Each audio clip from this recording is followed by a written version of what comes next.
Okay, let's start with, and this is rare that we do this because usually it's Browns talk, but we can't ignore what the Cleveland Guardians are doing.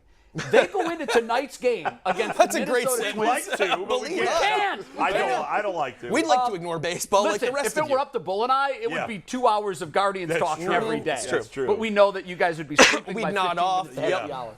But look, let's take the standings, shall we? Yeah. They are, and this is amazing, over the last 21 games, they're the best team in Major League Baseball, 16-5.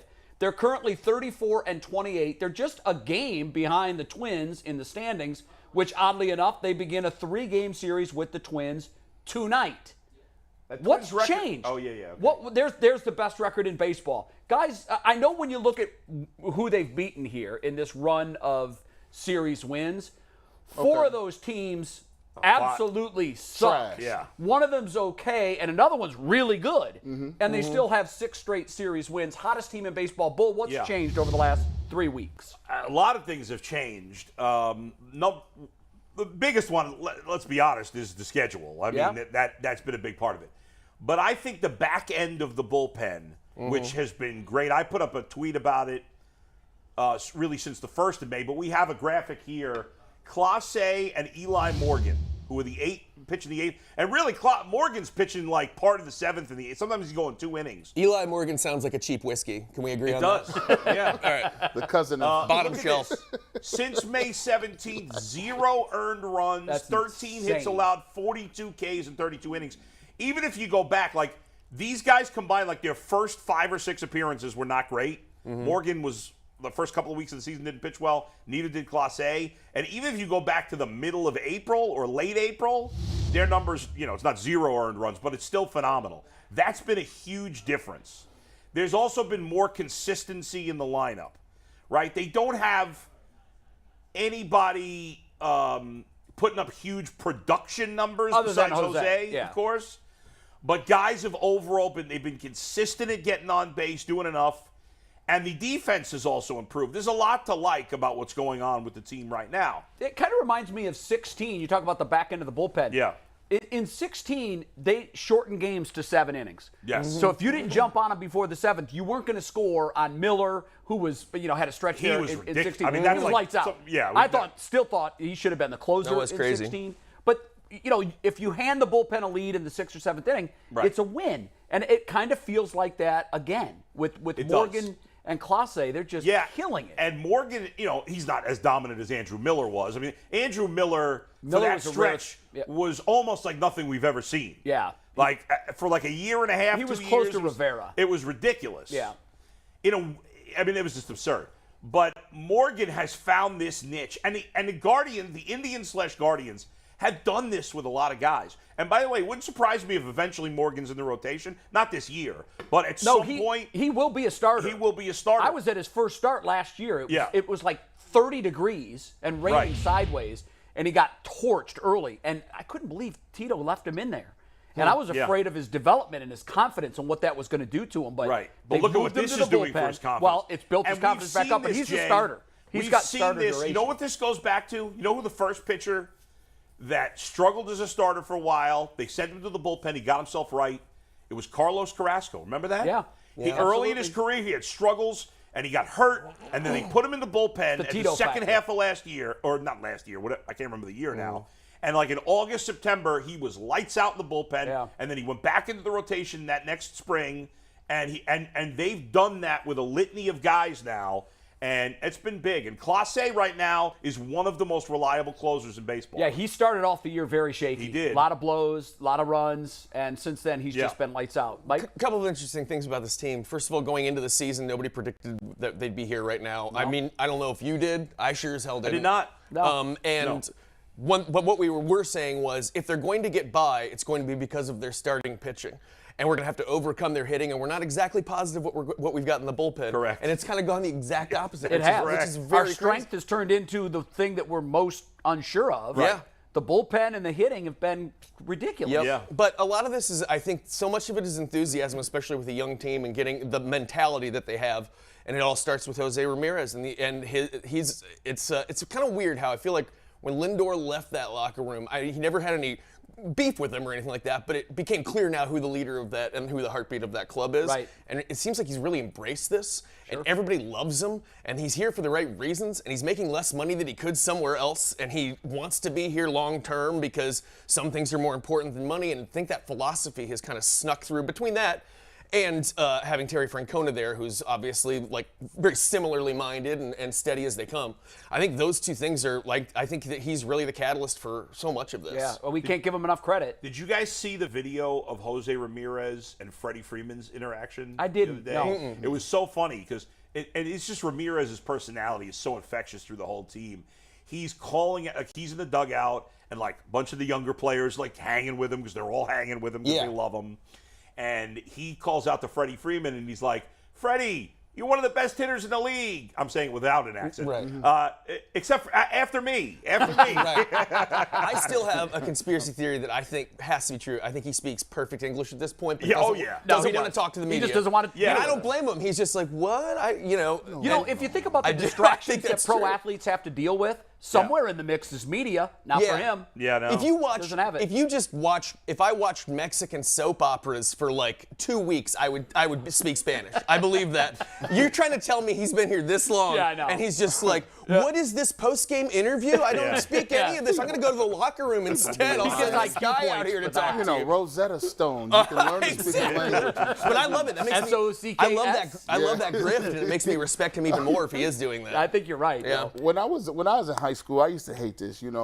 Like if you're a hitter or you're one of the better hitters on your team, you find out that you're not getting no pitches. Next thing you know, you come up there, they throwing outside, they may give you a little something, so you a couple off-speed pitches, but you're not getting any primetime fastballs. They figure, okay, you get hit a fastball, you'll see everything but that. But I used to always be upset when 8-hole, 9-hole hitters, they're throwing 8 straight fastballs at these guys to see if they can even hit it. This squad reminds me of a team who has no names, except for Jose Ramirez. So those guys get up at bat, and there's a scouting report, and their scouting report just says they're not that good. So they're up there giving everybody pitches to hit, and they're getting timely hitting now because you're not pitching around nobody in this lineup except for Jose Ramirez. And so when you watch when the Guardians play, even against the Dodgers the other day, you just find that they're just getting, I'm like, wow, these guys are getting solid pitches to hit. And what they're doing is they're putting it in play. They're doing what they're supposed to do. They're not doing too much with it. Against the Dodgers, they get a sacrifice fly to get the run across. And there's a lot of times when you may have, big name players that are known for power or known for getting a 2-3 run home run. They don't have any of those guys. So those guys are up there maximizing their at-bats. They're getting the ball in play. And like Bull said, they're playing some bad teams, but I'm not going to crucify them for playing bad teams. You got to play the schedule. Got to play the schedule. You know what? We're going to find out the next 13 days because they're all game. They have 3 with Minnesota. Then they come home for the biggest homestand of the season in terms of importance. It's 10 games. They get 3 with Boston. Then they get 4 with Minnesota. And they close that down with the weekend set leading into the 4th against the Yankees. All of those teams Very can tough. play. They're And all that's above after 500. They just played the Dodgers, who they took 2 out of 3. That's right. I will tell you that if they are able to get in first place during this series with Minnesota, because they got opportunity to overtake them, if they're in first place going into that schedule with Boston, It gets real easy after that. and guess It's what? gonna be people. You get 20, 25. Can we get 35? You're going to get And crowds that out Yankee there. series Listen, that's is a gonna be weekend everything. series. And it's the 4th of July weekend, and it's the yeah. Yankees. Should be crazy. So it should be good Yeah, crowds. yeah. But It's he's funny, I right. was- It's sad how important it is how they do in this next 3 games. That's because it. we're sheep. Oh, yeah. We are sheep. We are No doubt. sheep. If they sweep the Twins and we've got a 2-game lead going Yeah. into the Yep. big series with Boston, you'll see some serious numbers down there for Yeah. this weekend. Remember I told you Walk up. the Arena Bowl football game where That's all of a right. sudden everybody's in there We and they're just just wanna like, see a "What winner." is this?" And Jay, I got to give credit to a guy you've been high on for a while, Andres Jimenez. He has been playing So- at an excellent level, both sides of the field. He's done. He's And played really well. I'm glad you mentioned him Yeah. because a couple of things. It's Yeah. baseball, so you know I'm going to bring numbers. Yeah. I really, when we have a baseball topic, I do a lot of homework. So everybody said, well, the Lindor thing is going to kill the Indians, now Guardians. Look at those numbers, guys. Let those sink in. And not pictured there is OPS. Frankie's OPS is 738. Jimenez is 842. The biggest number there is the salary. Yeah, it's significantly Frankie's different. making $34 million. He's hitting 62 points less. Yeah. The power numbers are very equal. You expect Lindor to have a lot more RBI because that Mets offense is way more potent, so he's getting a lot more opportunity. But Jimenez is making $700,000. I use this as an example, guys, because this is what the Guardians do. They do more with less. To that point, right now, today, the Los Angeles Dodgers are 40-25. The Guardians are 34-28. So there's a difference in the standings of 4.5 games. I figured out how much per win the Dodgers are paying and how much per win the Guardians are paying. This is stunning. The Guardians' payroll is $67 million, third lowest in baseball. The Dodgers is $287 million, second highest. The Dodgers are paying second highest? Second highest. The Mets is higher. I didn't realize that. Yeah, the Mets went nuts this past That's offseason. true. Yeah. The Dodgers are paying more than $7 million per victory. The Guardians, less than $2 million per victory. Right. So they're doing more with less. They can never compete with the spending race. I looked up the TV contracts. The Dodgers TV contracts, local TV contract. Yeah. $300 million. Wow. The Guardians That's is insane. $40 million. I just pictured you last night doing all this math on the kitchen table and your wife being like, "What are you doing in there?" Trust me, that's Not that exactly it what wouldn't be happened. far off anyway. To be a little fair, the Dodgers did do their TV contract more recently than the Guardians. If the but it Guardians still would be redid their way contract off. today, it wouldn't be much more than $40 million. It would be wouldn't. more, but it not, wouldn't be much more. It wouldn't be anywhere close to what the Dodgers $300 is. million, guys. Yeah. insane. Now listen, It gives them opportunity. Lindor's having a solid year. He's bounced back from last year, but he's not living up to that contract at all. No. I wonder if he'd stay here if he'd been done better. I think he would have. I think the Indians knew by looking at some splits that he wasn't going to be the player in the future that he was in the past. Maybe, certainly not over the long term. and- I still think Lindor's a really good player, but he's having a good year, not a great year. Last year he was lousy. I mean, he was flat out lousy. Here's what I wonder about Frankie, and I hate to even bring this up because I have no evidence other than stats and dates and what was going on. That's literally called evidence. Well, it's a smoking gun. Let me say that. yeah, okay. It's not going to lead me to my conclusion, but it made me ask this question, and I'm sure the Indians asked this question. Everyone was stealing signs from 15 to 2000. No, listen. I'm just laughing. It's a fact. I'm just laughing. I mean, when I asked, I did an interview with Dolan a couple of years ago, and I asked, do we have any evidence that the Indians were doing this systemically like they were in Houston and Boston and New York and the other teams that just got caught doing it? And the answer was something, and I'm paraphrasing here, not that I'm aware of. Not that I do. Safe. It's safe, but I've had baseball people tell me, look, if you think your team wasn't doing it, you're naive. We saw the hitting numbers go way down after the sign stealing scandals. Also, pitchers were using the tack to get the ball to rotate more, so there's that. But I don't know that I'm not saying that Frankie was stealing signs. I don't know that he was the benefactor of that. But there were a lot of guys that were doing it when people knew they were doing it, and their numbers haven't rebounded to that same level. I don't know. Yeah, Allegedly. Final I don't know. thought because I know we got to move on. And by the way, the Indians would have known if he was stealing signs when they were thinking about his contract. He's a very good player. He is. He's a great Right player. now, it looks like it was a good move not to sign him, but I don't want to encourage kudos for Yeah. Dolan for that Don't because give them a I want them to parachute. spend money. Don't give them a They might parachute. have been right in this case. Right Well, now, it looks like they were, but we don't want to discourage Even them if for they spending were money. wrong, Yeah. even if they were, and if they had re-signed him, that's a crippling contract for a city like this. It just is. I don't think it has to be, but Their TV contract is $40 million. Frankie he's going to make $40 million a year by the time it's done. Yeah. You can't spend all of your money on one player in baseball and be think competitive. but I think they could have a significantly higher payroll, but we'll Look, debate it another I'll another give you time. that Yeah. spread out over 24 guys. Yeah. But I hope that this team never has a $30 or $40 million a year player because it will be the Tigers when they sign Miggy. That's what happened to Detroit. The important thing, in summation, Jay says Frankie Lindor's a cheater. Let's move Yes. on. No! Yes, So- he did. Listen, Pretty that's much, why I yeah. hesitated to bring it up. So can we talk about a guy that actually By the way, does Savali want coming more back money? tonight. We'll see how he does. A guy wants Yeah. more money. Yeah. Than Kareem Hunt, right? Yes. Does he want money? Oh, wait, before you do that, Yeah. before you move that, I need one graphic because you guys spent a lot of time building it. One more graphic, and this is the real answer as to what's going on with the Guardians.